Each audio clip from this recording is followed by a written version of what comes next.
So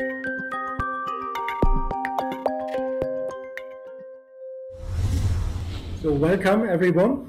It's my pleasure and my honor to introduce Ingmar Weber, who is a research director at the Qatar Computing Research Institute, and he's speaking from Qatar to us. So very warm welcome. Thanks for being with us. As you can guess from the name, Ingmar is German, and he studied mathematics at the University of Cambridge and then pursued his PhD studies at the Max-Planck Institute for Computer Science in Saarbrücken. And before joining the Qatar Computing Research Institute, he was a researcher at Yahoo in Spain. And I guess that's where he got the inspiration to use user-generated data from ecosystem platforms to analyze societal problems. So things like migration, the wealth distribution, the digital gender gap, and other things. And that's very innovative, very exciting. And it's interesting here for our topic because so far we had mainly presentations that looked into, say, the direct purpose and use of ecosystem platforms. So now somehow we see how we can use the byproduct of these kind of platforms. So data that is generated while people are using these platforms. And it's so interesting and insightful because we see how that is used not for a, say, profit objective, but for societal good. Ingmar's work is widely covered in academia, so he has published lots of papers in very high-ranked journals in various disciplines, so his work is very interdisciplinary. And his work is also widely covered by international media, and is also used by UN agencies and international NGOs to improve their operations in the fields. Here, of course, cost-effective ways of collecting data and monitoring operations is very interesting for these kind of agencies. So today, Ingmar will present a paper that is entitled Collected for Profit, Repurposed for Social Good, using advertising data to monitor international development. Ingmar, we have 45 minutes for your presentation and then 45 minutes for discussion. And some of us can directly intervene, so unmute themselves. Others can participate through the Q&A function or the chat function. I try to keep an eye on this.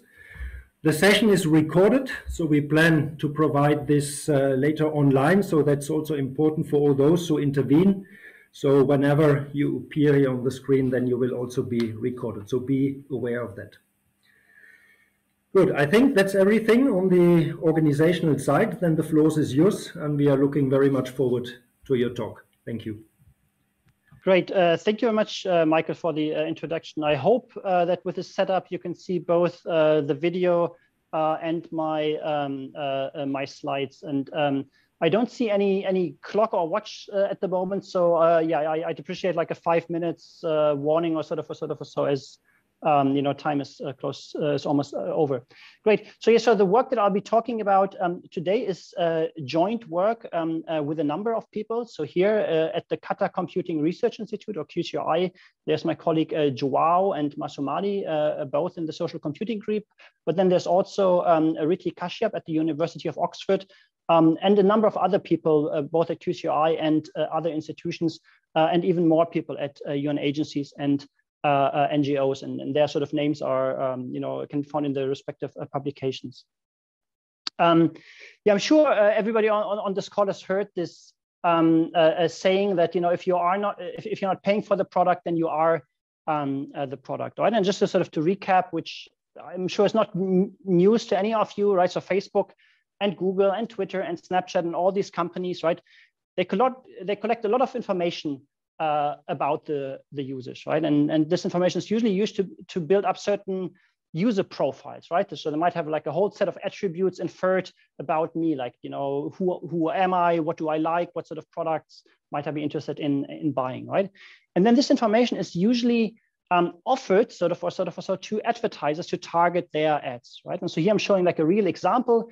So an advertiser could go to Facebook and say, you know, I want my ad only to be seen by female Facebook users living in Passau who are aged 25 to 49, who are university graduates, and who have access to an iOS device, right? So for example, right? And so this part I'm sure you're all familiar with. Now, what you might not know is that Facebook then provides advertisers with so-called audience estimates, right? So in this case, Facebook might or might not say, would actually tell the advertiser, well, there are 1,100 users matching these criteria. And typically this information is used for campaign and budget planning, right? So if I know, okay, so there are 1,000 people or just over 1,000 people that I might be able to reach, then, you know, maybe, okay, I don't need $1 million to run an ad campaign, right? Whereas if it had been like 100,000 people, then, you know, probably I would have needed more budget, right? Sort of so. And so these audience estimates, they basically provide a no-cost real-time census over the 2 billion Facebook users, but also, you know, similarly for LinkedIn, Twitter, Snapchat, and sort of other platforms. So as long as they're sort of targeted advertising, there is a function like this, because it's just so important to the to the ecosystem, right? And in my line of work, right, we explore whether we can sort of repurpose these audience estimates, or sort of like a off-label usage, or whatever you want to sort of call it, to study international development, right? And so let me actually show you what this looks like. Live. So here, I'm showing Facebook's advertising platform, right? So here, let me just sort of scroll up a bit. So here, you can sort of see there's sort of, okay, so here is a new campaign, new ad set, budget, etc., sort of so. And here I'm at the step where I'm selecting the audience for my ad campaign, right? So who should see my my ads, right? And here so far I've selected a part in Colombia, which is on the border with Venezuela, and why you'll see in a second, right? And so far I've just selected Facebook users ages 13 and above, all genders. And at this stage, Facebook tells me, you know, before I launch my ad campaign, there are 1.3 million people matching my targeting criteria so far. Okay. Now, this area, because it's on the border with Venezuela, so Venezuela is here on the east, actually receives a lot of influx of refugees. So now you can sort of look at, oh, somebody says, we're not sure they can, so for a second, I think we don't see the right screen. My bad. Let me one second. I'll just stop sharing, resharing. Yes, thank you for pointing this out. Let me make sure I'm sharing my desktop and not just the browser window. So apologies. Thank you for pointing this out. So can you now see a map? Yes. Okay. Perfect. Sorry, my bad. I apologize. I was sharing just my slide deck before. So just again. So here, this is a screenshot of no, not a screenshot. This is actually live Facebook's advertising platform, where I've selected a part in Colombia on the border with Venezuela. So far, users aged 13 and above, all genders. And then Facebook provides information on the number of users, which in this case is there are 1.3 million users matching these targeting criteria. Now, this area receives a lot of refugees and migrants from Venezuela. And so to get a sense of just the order of magnitude, I can drill down further. I can ask of these Facebook users, how many lived in Venezuela, right? And you can sort of see on the right that sort of says that people who used to live in Venezuela who now live abroad, right? And if I select this criterion, then it's you know, sort of 120,000. So sort of almost 10% of Facebook users in this area used to live in Venezuela. Now, if I wanted to understand the socioeconomic situation of these people, I can narrow down the audience sort of further. And for example, I can try to look at the devices they use to access Facebook. And one simple sort of disaggregation is just to look whether they primarily use an iOS device, you know, sort of rather than an Android device to access Facebook. Typically, iOS devices are more expensive, right? And so then sort of this drops quite a bit, and you see this is only a small percentage, which would typically indicate that these are probably not very well off people, right? And et cetera, et cetera. There are many other things that you can you could sort of disaggregate by interests or self-declared education level, and many other things. I'll just briefly show you sort of the kind of things that you can do with this data, sort of so just as, I mean, just like a first sense of this data. So here I'm showing a visualization that we created using this type of data. So this data was collected about 3 years ago. It's not live data for New York City. So if you didn't know anything at all about the wealth distribution in New York City, for example, you could just look at, well, what's the distribution of iOS devices, right? And so, for example, here in sort of Manhattan or Midtown, you have about 90% of Facebook users using iOS devices, whereas in the Bronx, it's about 40%, right? So you would sort of rightly assume that there's a sort of wealth distribution, wealth differential between the sort of, let's say, you know, Manhattan and the Bronx. Similarly, you can look at sort of countries of origin. So if I look at people who used to live in Latin American countries and sort of, so where do they live now? I see that the density is actually quite high, again, in the sort of parts of the Bronx, where about 40% of Facebook users are used to live in Mexico and other Latin American countries. Now, in the case of New York City, this is just sort of, you know, basically like a toy example, right? You have very good open government data. You have, you know, sort of census data, a lot of other data sources that you could use to come up with the same conclusions. So I'm not telling you anything you couldn't find out through other sources. But in other parts of the world, it's already different. So already in Doha, there's not a lot of sort of open government data on these topics, right? And I can, for example, look at people from Nepal. You know, which part of town are they in? So their density is highest in the industrial area. They're almost all men, sort of or so, right? Surprisingly large number of self-declared university graduates, but also many, many unspecified. Almost all young people, which is a blessing during times of COVID, sort of so, and almost all Android device users, right? And sort of so now, if you contrast this with people such as myself from you know, Western Europe, I live in a completely different part of town. So right now I'm right here again, which is, I'm not alone. There are a lot of other Westerners sort of nearby. I'm here with my wife, so it's roughly gender balanced. I'm a university graduate. I'm older, sort of, so I'm not yet here, but I'm sort of, you know, almost basically on the border. And there are more iOS devices users than Android device users, right? Just again, just give you like a clue. And then the last example to show is, again, you could do this anywhere in the world potentially. So you can also do this, let's say in Lagos, Nigeria, where, for example, you can look at, let's look at gender for a change. You know, sort of a gender imbalance, where in Lagos Island, where the government is located, you have about 66%, so sort of 2/3 of Facebook users living here, you know, sort of also being male, whereas in the rest of the city is slightly more gender balanced at about sort of 55%, and then the suburbs sort of similarly.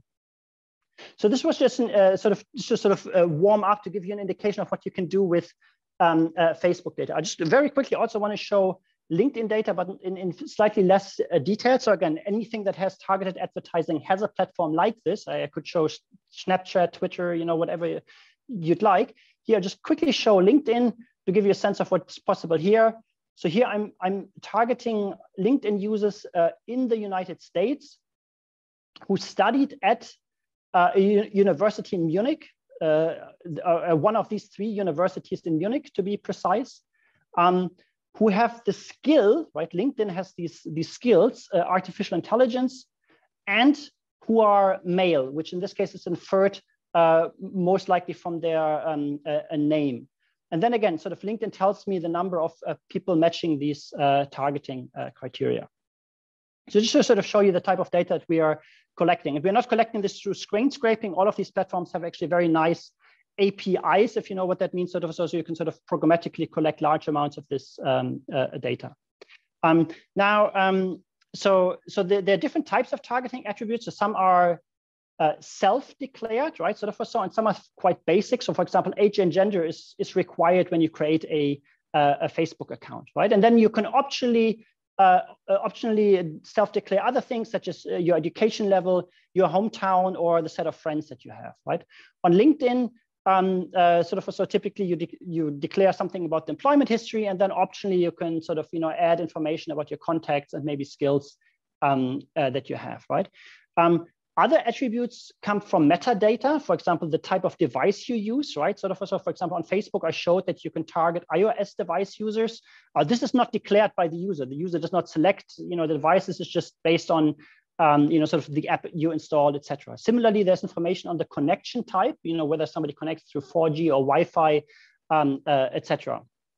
Then there's slightly less trivial information about the location that they are in, right? So this is again metadata inferred either from if it's activated in the device, then the device might be sharing it explicitly or through sort of cell phone tower triangulation, or just based on the IP address that itself is already highly discriminatory in terms of where you are. Similarly, LinkedIn has, you can disaggregate between mobile and desktop users. And there's also information whether about your frequent travelers. Basically, if your IP address sort of changes in certain patterns, you would be sort of classified as frequent travelers. And then the last bucket, and this is kind of sometimes the noisiest, let's say, this is where now more machine learning comes in, right? So these are now sort of algorithmically inferred, right? So for example, Facebook infers your home country, right? So it's not that people explicitly say that I'm from this country, right? I might say I'm from this town, or maybe I don't even declare this, but Facebook might still infer this, based on my social network and sort of other things. Similarly, of course, Facebook tries to infer my interests, and it is in particular here where a lot of the current debate, also sort of let's say the fights with Apple, etc., are about, because this mostly here is where the sort of inter-app or inter-website tracking comes in, right? The whole sort of cookie sharing, etc., typically relates to interests that are being inferred. On the LinkedIn side, even age and gender need to be inferred, because there's not even an option to explicitly declare your age and gender, but LinkedIn infers this and then offers it to advertisers. Similarly, LinkedIn has some black box algorithm, right, that tries to infer whether you're looking for a job or not. Just to give you like a sense of what's out there. I would post these links maybe later, but I would definitely invite you that also you have a look at what these companies have inferred about you, not just the information they've collected about you, but also how they label you. And often it's correct, but sometimes it's also incorrect. Sometimes it's incorrect in interesting ways. And sometimes you just go like, why would Facebook think I'm in this category? So it makes no sense. So I would definitely invite you to sort of check this in particular for Facebook. And I'll try to share these links later. So, okay, so now this is the sort of data that we use, but what is that we're trying to use this data for? So we are mostly using it to fill data gaps on international development. And so what sort of data gaps? So often existing data is either slow, right? It might be outdated, right? So think of like data being collected every 10 years for a census. But especially in COVID times, right? Like having data that's 10 years old is completely irrelevant, right? Like even just data from like a few months might already be outdated by now. Often data that's publicly available is quite coarse, right? It might be at the level of a state in the context of India, but a state such as Uttar Pradesh has like 200 million people. Right? So if you have like one data point for 200 million people, it's again kind of meaningless right? That's like almost like a continent in its own right right? And then often data is not appropriately demographically disaggregated, right? So for example, we're very interested in how and where women are at a disadvantage, but if you only have a single data point for overall wealth, then again, you're sort of missing this dimension. And so we're trying to use this type of advertising data combined with other data sources, such as satellite imagery or other data sources, to improve recency, to improve the spatial granularity, and also to improve sort of demographic disaggregation. And in the rest of my talk, time permitting, I'll try to give some examples related to digital gender gaps, international migration, mapping poverty, and then in a separate bucket, maybe I'll briefly talk about LinkedIn, because I think many people in the audience might be interested in that data set particular. Okay, so the first use case relates to tracking digital gender gaps. And this is joint work with an NGO called Data2X, as a sort of XX chromosome that looks at sort of missing data related to sort of women, and also Ritti Kashyap and her team at the University of Oxford. just one slide of background about this. As of now, about 60% of the global population has internet access. So that's, pretty good. I mean, there's steady progress, and this will continue to increase. But of course, internet access is not equally distributed, right? It's not equally distributed by country, but it's also not equally distributed across genders. Just to give you some examples, so in Niger, for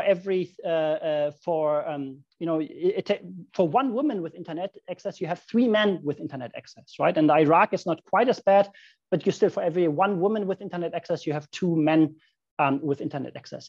But both of these countries are still positive cases in a sense, because they collect and they publish this data, right? This is the data that I'm quoting comes from the countries themselves, right? So that's already a positive. More than half the countries, they don't have any such public data, right? And so what we try to do is we try to fill these data gaps to also have more data on SDG number 5, which is gender equality. And so we created this website called digitalgendergaps.org, which I also invite you to later sort of go and have a look at. And so here, what I'm showing you is just a screenshot from this website, where with the current selection, I'm showing data from the ITU, the International Telecommunication Union. So this is the UN organization that's in charge of collecting this type of information, among many other sort of obligations. And here you could sort of, what we are plotting is the female to male ratio of internet users corrected for offline imbalances in the population. And so like a value of 1.0 means that women are as likely or even more likely to have internet access compared to men. And a value of sort of 0.333 would be basically means that you have like a 1-to-3 ratio of internet access, right? And you can sort of see the usual maybe expected pattern that Europe is generally doing quite well. But now you also see a lot of white spaces, right? Not even Canada is reporting this data to the ITU, not even South Africa, let alone most of Africa and sort of Southeast Asia. And so now we are using these data points you see here as training data in a model to predict the missing data, right? So we assume everything you see here is true. And that's also questionable. Sometimes maybe the data reported by the countries might not be true, but we assume this is true. And then we try to build a model that predicts the missing data. So what you see now, these are predictions, right? So these are predictions that for the particular model I selected are using only a single predicting a variable, right? Like only a single independent variable, which is the ratio of female to male Facebook users. So just using the female to male ratio of Facebook users, we predict the female of male users of internet users. Those ratios are not the same, but there's a very, very strong sort of correlation or dependence between, right? And so now we can sort of make a correct prediction for India. And so just to sort of to show how well this works. So here we're evaluating 3 different types of models. So the first model, again, only has, well, it has a constant, okay, but has a sort of, apart from a constant, uses this Facebook gender gap. So it looks at Facebook users aged 18 plus and looks at the ratio of female to male Facebook users. And using only this variable, or only this variable that has a spatial variation, it manages to explain almost 70% of the variance that is present in the data, right, in terms of sort of R squared. Now, so this is online only. If you look at offline only, so this is what traditional econometric models might do is.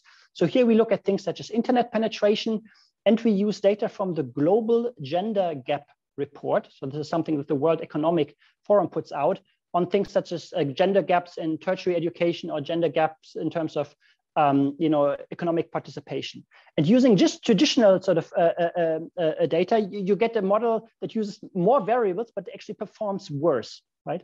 And then when you combine the two, you kind of get the best of both worlds in the sense that the improvement, the performance improves further quite a bit. But now the number of countries you can make predictions for goes down, right? Because now you need both data sources to be available to make a prediction for it. And so it's kind of like up to you. And on the website, we also give options so you can sort of pick whatever is most appropriate to the particular use case. This is still at the country level, but in ongoing work, we're doing this subnationally, sort of. So in particular in Africa, but we also have subnational data for India. We're quite happy that this is included in the SDGs today, so in the Sustainable Development Goals today portal, where there are only 3 projects included related to gender gaps, and 2 of them are for data directly from the United Nations. So this is the only one that comes from a research organization, sort of. So you can also access our data through this official hub for monitoring the SDGs. Next example I want to mention relates to monitoring international migration. And this is work that we did in the Venezuelan context. So here you have people contributing from UNHCR, UNICEF, and also an NGO called IMAP. And just in case you're not familiar with the situation in Venezuela, I mean, some of these numbers are already a bit outdated, but at least in 2019, there was an inflation rate of 10 million%. This is not a typo. I didn't mean to say 10,000 sort of. So this is really 10 million%. And the International Monetary Fund estimated that more than 40% of the population were unemployed, and that if you if you earned minimum wage and spent all of your minimum wage on food, you could only afford about 1,000 calories a day. Right? So this is called the so-called Maduro diet, right? Like people were basically starving. And so as a result, a lot of people have left the country, mostly into Colombia and sort of countries in the in South America, sort of. So, but especially when we did this work 2 years ago, so data on the topic was very inaccurate and outdated. And we were sort of curious whether we could use data from Facebook to improve this. And so here, I'm showing sort of the estimates that we were sort of building up over time when we were sort of collecting data between sort of June 2018 and sort of February 2019. And this is like a single snapshot that we had from an earlier data collection. Okay, let me try to explain what you see in this plot. So let's just look at the data in red. So data in red is for the country Colombia. Okay, now the bottom of this bar in red, this is just the raw number of the type that I showed earlier, right? It's just, okay, in June 2018, how many Facebook users at that point, were living in Venezuela, so were living in Colombia, but used to live in Venezuela, right? As reported by Facebook, right? This is just the raw number, and you can sort of see this number go up and up and up from about sort of 1 million or so to maybe 1.3 or 1.4 million over the course of 7 or 8 months. This upper bar is an attempt where we try to correct for missing users, or rather sort of Facebook penetration, right? Not everybody is on Facebook, of course. And so if we assume that Venezuelans are just as likely to be on Facebook as the host population, this is an assumption, then we can use the Facebook penetration in Colombia to correct for this, right? So if we assume that, let's say in Colombia, 2/3 of the population are on Facebook, then we sort of add a missing third here. Now, this might or might not be true. Again, we don't know the true penetration of Facebook penetration among Venezuelan migrants, but this is an assumption that we sort of make, right? And then you obtain sort of these bars. For reference, so in gray, you have the aggregate across all the countries in the region, and the black points are data from different UN reports. And you see that even among the UN reports, there's some inconsistency sort of, so it depends on kind of how exactly data is sort of compiled. But at least they are sort of generally in the sort of similar, let's say, ballpark at least. But most likely, sort of the Facebook-derived estimates are probably somewhat higher than these data from UN reports. Okay, so this is sort of at the national level and sort of trying to validate kind of as much as we can. Now, if we go subnationally, something interesting happens. So this is now data just for Colombia, and for Colombia in the summer of 2018, the government was collecting data based on voluntary self-registration. So basically, Venezuelan migrants, refugees were asked, please come here and register yourself, right? And as you can imagine, there might be some hesitancy, right? Like what's exactly in it for me? Like, is this a good thing or a bad thing? Later, it turned out to be a positive thing, but sort of at that point, it was not necessarily sort of clear how things end up. And so on the left, you see data that was collected through these self-registration efforts, right? Where red means sort of more people were counted. On the right, you see data that was collected around the same time using Facebook data, right? And now you see there's some similarities, right? So both pick up a considerable number of migrants in Norte de Santander, which is sort of what I was showing earlier. But then Facebook also has a higher counts further inland away from the border, right? And now it's okay, it's clearly Facebook is not as good as the ground truth, right?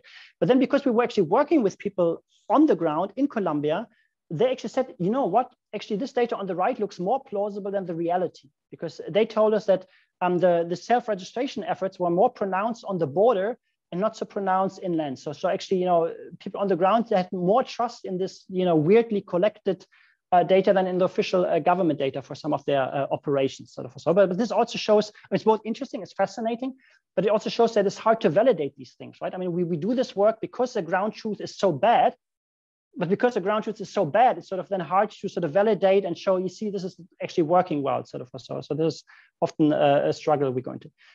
Now, for other countries, there was no subnational data, right? So what I'm showing you here, there's nothing to compare against, because again, no reference data existed, right? And so here, just to mention an example, so for Brazil, there's at least a certain community that was identified in the greater Sao Paulo area, and this was actually picked up by UNICEF in their campaign against xenophobia, sort of. So initially, they were only targeting Roraima, sort of, so close to, basically the jungle, close to the border. But based on these insights, they actually adjusted the targeting of their anti-xenophobia campaign.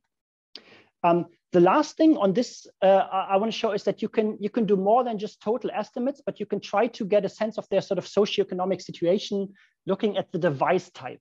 Okay, so how does this work? So here you see the sort of host countries, and in some places sort of subnational areas, sorted from left to right by the proportion of Venezuelans on Facebook using iOS devices in this host area, right? So here, for example, in Roraima, only 3% of Venezuelan Facebook users are using an iOS device, right? Whereas the people who make it all the way to the US, right, clearly not walking, right, so almost surely by plane, you know, they actually have a majority of them using iOS devices.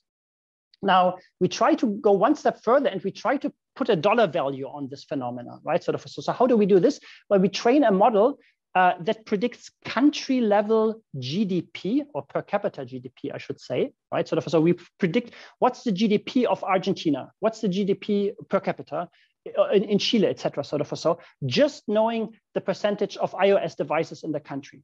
And this works surprisingly well, right? Just with a single variable, you can explain you know, almost 90% of GDP per capita variance. And now this model we then apply to these subpopulations that you see here, right? So we sort of apply them just to the Venezuelans in Curacao to sort of make a prediction. Well, based on the percentage of iOS that we see, this is equivalent to a country where you have a per capita GDP of $20,000 US, right? So now this value would say certainly noisy, but in all of our experiments, even if we modify the model or so there are these three groups that remain very, very stable, where we are confident to say that, you know, people who make it all the way to Spain or the US, they're almost surely doing better than people in Mexico and Curacao, who are again almost surely doing better than people in Brazil, Peru, Colombia, etc.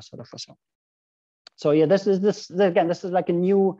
It's a nice thing that you can do this with this type of data. And again, we're happy that this has operational value. It continues to be used through this NGO that I mentioned, IMAP. So here you have a report that they wrote together with USAID, right, where they explicitly again mentioned, you know, well, our work and this Facebook data that we helped them collect.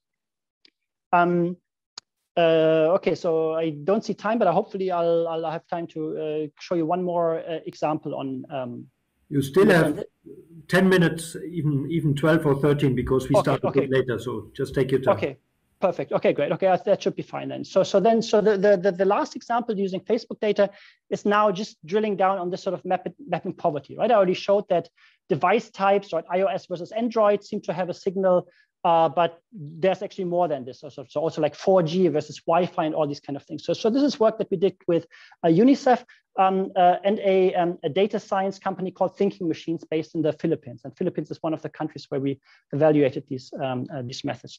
So again, similar story to the others, right? There's basically not a lot of good poverty data out there, sort of. So official data is often, outdated, sort of. So it's often like 10 years ago. Again, this is the most recently available data according to the World Bank, or it lacks sort of spatial resolution. So, right, and so we sort of try to improve these things using Facebook data. And so here we basically try to build a regression model, right? Given a location, predict what? So predict the wealth index. So this is what we eventually settled on as a sort of dependent variable. And so the wealth index is something that's provided by USAID through their demographic and health survey. So the wealth index is derived from household surveys, right? So they go to households and they ask about asset ownership. So they would ask, do you have a fridge? Do you have a mobile phone? Do you have a television? Do you have running water, etc., sort of so? And then all these sort of answers, related to sort of asset ownership, are compiled into a single index using principal component analysis called the wealth index. And so the dimension doesn't mean anything, but basically large value means lots of stuff. A negative value means, almost nothing, sort of. So, and so this is the value that we try to predict.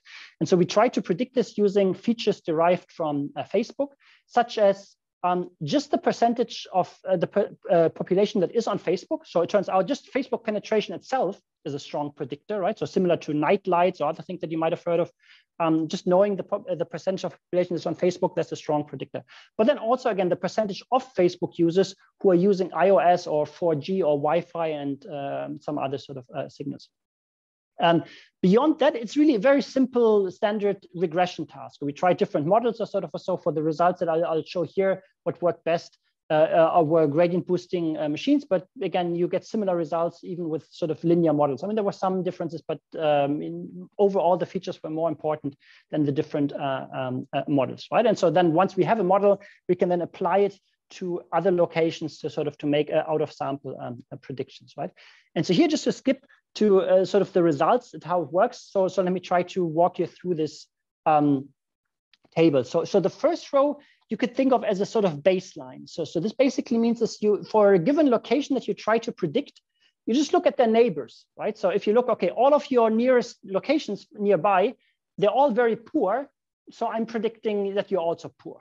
Right? So this is sort of you interpolate from your sort of nearest neighbors, right? Then the next row, these are the Facebook features, right? And they include the Facebook penetration. Again, this is an important feature in its own right, just knowing the percentage of the population that is on Facebook. And for this, we need a high resolution population estimates, right? Because we have these sort of small clusters, as they're called in the DHS language, and they are obtained using existing satellite-based estimates. So we're just using those estimates. So many people live in this area, and then we compute how many of those are on Facebook, and we sort of compute the Facebook penetration. Population density is probably self-explanatory, and then the last set of features we look at it's just a regional dummy, right? Like maybe the poverty in rural areas or in the mountainous areas is different than on the coast or something or so, right? So we include like a regional dummy such that potentially the model can sort of fit different models for different sort of things. Everything you see here, these are out of sample R-squared in a cross-validated manner. So you tenfold cross-validation. So we would sort of train on 90%, make a prediction for 10%, etc. sort of, right? And just so basically by the last two columns sort of so, but even just this column already is almost the same, sort of similar.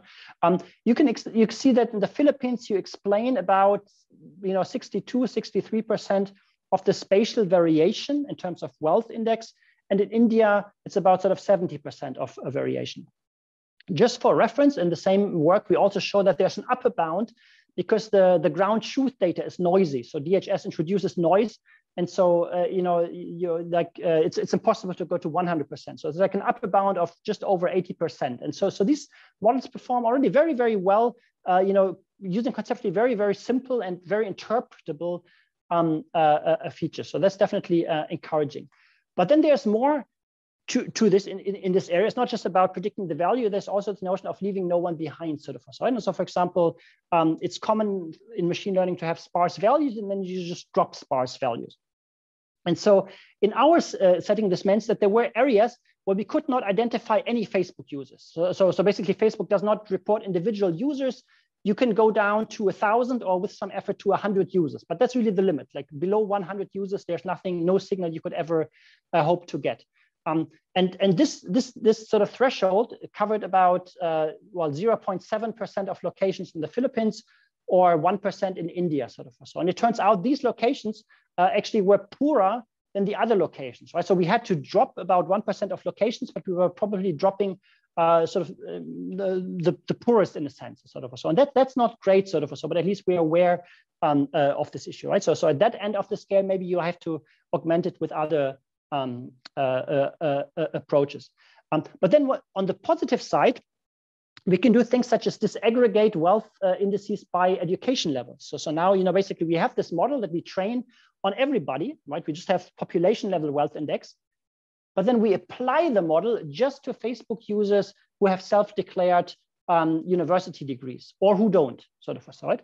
And so here in this plot, every data point is a location, in this case in India, where in this part, we are sort of predicting that people with a university degree have a higher wealth index than people without a university degree, right?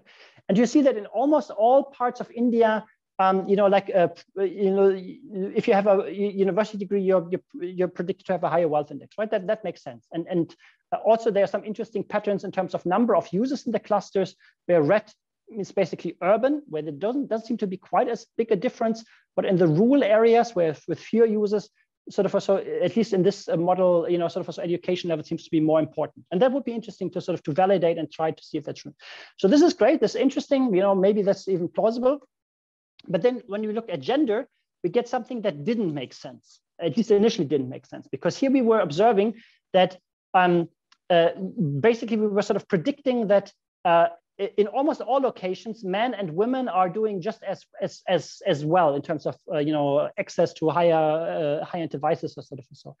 And this doesn't make sense because India, persistently comes out towards the end of the bottom in this global gender gap report that I already mentioned, sort of. So when it comes to things like economic participation, India is ranked 149 out of 153 countries, right? Sort of. So there's a lot of gender inequality in India, right? So what's going on here, right? So what's going on here is the so-called Jackie Robinson effect. So for women to be online, right? Sort of. So in India, despite all the sexism and sort of, just sort of systematic hurdles, they have to be exceptional, right? So, and that means that those few women you do see are actually more likely than men, for example, to have access to iOS devices, right? So this is sort of maybe counterintuitive at first, right? So if you look at another feature, if you train a model using only the percentage of the population or the percentage of men or women who have Facebook access, then you rightly predict that in any given location, men are actually doing better than women, right? Sort of. So this model might be worse in terms of overall accuracy for the total population, but it's definitely better in terms of sort of bias or accuracy for the sort of gender disaggregation. Yeah, just a last note here. Again, we're happy that this work got picked up and it's being continued by thinking machines who are incorporating these features in their work with UNDP, where they're sort of generating poverty maps across the Philippines, also including other features, but in particular also the Facebook features that we worked together on. Michael, how are we doing for time? Can I mention some LinkedIn examples or should I wrap up? I can't hear you, sorry. You can take another 3 minutes and then. Okay. Then I'll try maybe one LinkedIn example. So everything I showed so far was on LinkedIn, but on Facebook. But there's also lots of interesting data you can get from LinkedIn. So for example, here I'm showing data on people who studied in one country according to LinkedIn, but now live in another one. So let me just explain sort of what this. So for example, this blue line here that goes from the UK to Germany shows that on LinkedIn, when we collected this data in 2018, there were 110,000 LinkedIn users who studied in the UK and at that point were working in Germany, right? Or at least living in Germany, right? Maybe the status is unemployed, right? And so if you then sort of combine, if you look at how many people end up working in the UK versus how many people just study there and go somewhere else, right? Sort of so, and these might be Germans like myself, right, who study there. These are not necessarily British people. You see that the UK is a sort of education source, right? They're more sort of sending than receiving, whereas Germany is an education sink, sort of. So it's sort of benefiting from, sort of education within Europe, sort of. So this is sort of an interesting analysis. And you could disaggregate this by sector or by other sort of things, right? One other line of work that I briefly want to mention using LinkedIn data looks at social capital, right? And so here we look at LinkedIn users in the United States who are currently working in IT and not at the big five. So the big five are sort of Amazon, Apple, Facebook, Google, and Microsoft, okay? And then we're interested in whether these users, depending on their gender, are well connected to these companies, right? So maybe women have only few connections to big tech and men are better connected, sort of, also, right? And what does this lead to, right? Sort of, also. So for example, here, I'm just showing the IT employment gap or seniority gap in terms of LinkedIn data. So according to LinkedIn, among people working in IT, you have far more men than women. This doesn't add up to 100% because again, gender is inferred based on name, and sometimes LinkedIn doesn't infer any, well, at least not a binary gender.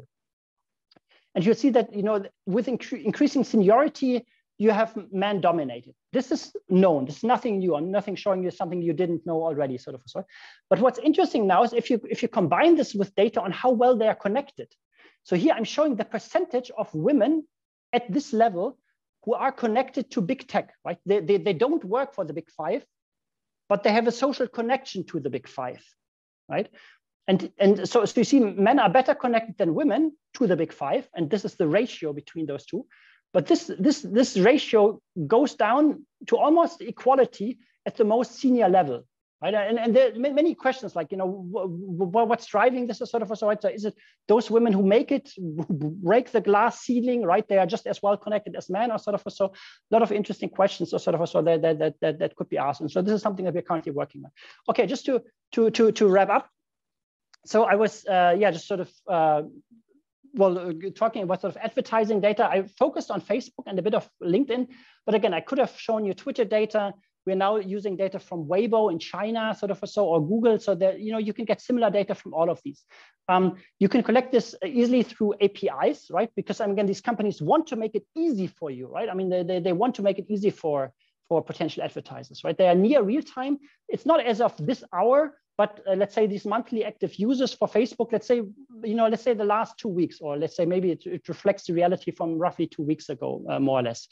The data is anonymous and aggregate, so privacy is not my biggest concern. There are other concerns I talk about in a second, but it's not individual privacy, right? I never ever have individual level data, and I don't want to have individual level data. And there are a lot of targeting attributes you can provide, right? Gender, age, location, country of origin, device type, etc. On the downside, so one big downside is that often we're relying on a black box, right? We don't know exactly how Facebook infers your country of origin. They seem to be do a decent job, but we don't know how they do it, right? Sort of, and that's of course a bit unsatisfying, right? Like from a scientific point of view, in particular, right? There's a lot of bias in this data, right? I showed this, for example, in the India case, right? This sort of this Jackie Robinson effect, that there are very few women online in India, but those who are actually better off in terms of better education level, better device types than the men, sort of which there are many, sort of, also in India. These usage patterns change over time. I mean, not just the platforms itself, right? Like the features that they provide, or sort of, so. But of course, I mean, Facebook from 10 years ago is very different from now, and Facebook in 10 years will again be very different, right? So if you build like a model on current Facebook users patterns, or LinkedIn or Snapchat or whatever, this might be very valuable, like right now, or to answer research questions, but it might not be robust to have like as infrastructure sort of for 10 years from now, if the platform still exists 10 years from now. There is no historic data available. So if you now after the talk say, hey Ingmar, I would love to work on this, I have this research question that relates to, I don't know, the financial crisis in 2007 or something, I say, sorry, I mean, there's no way to get historic data, right? Like if I can collect data now going forward, but I cannot collect data for the past. And then the last one, and this may be the most important one, which relates to risk of misuse for group harm, not individual harm, but group harm, right? So for example, so most of people on the call are Germans, right? I could create a map using Facebook data of where in Germany Facebook users are interested in Jewish holidays, right? I could create like a nice map or sort of a sort, and maybe identify certain areas where you have a lot of people interested in kosher food or kippah or Yom Kippur or etc. sort of, right?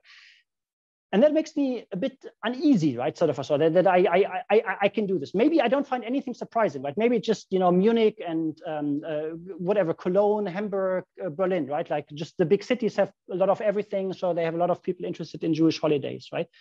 But just the fact that I can, right, and that this could be done in another country, right? I mean, I'm not worried about Angela Merkel acting on this information, right? But in another country, somebody might, right? Like if you think about what happened to the Rohingya or sort of also in Myanmar, right? There are other companies, other governments certainly that have certain agendas against minorities, right? And that is more concerning, right? Not the individual level harm, but sort of this group level harm that might be enabled through this type of data. Now, in the case of Myanmar, fortunately, in quotes, the Rohingya are so disenfranchised that they're not even on the internet, let alone on Facebook. But again, in other cases, that might be a different story.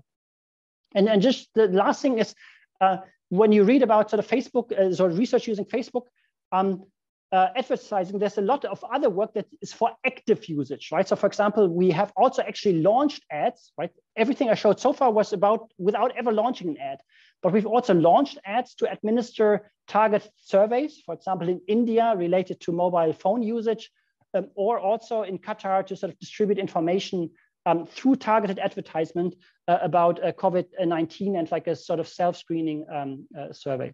And then my final slide, sorry, sort of also, okay, why are we doing this work, right? We're hoping, of course, better data leads to better decisions, right? That's like the mantra, oh yeah, sure, we just need better data, right? But of course, then the question is this really true? And when might it not be true, right? Like, for example, poster childs, of course, global warming, right? We've known, right, like sort of about global warming for decades. It's not because, oh, the data is not there or sort of, so, oh, we're still not sure, there's no consensus. No, that, of course, right, the data is there, has always been there for the last decades, right? So it's not, oh, we need even more better climate models, and finally we will act on global warming, right? So that's a bit of a cautionary tale, sort of, right? And so, yeah, better data can at least help, hopefully, to highlight systematic issues, right? For example, gender gaps, right? But just having better data in it by itself will certainly not fix those things. Yeah, so thanks for listening. Happy to discuss, collaborate, whatever, and so do feel free to reach out. Either during the discussion or afterwards.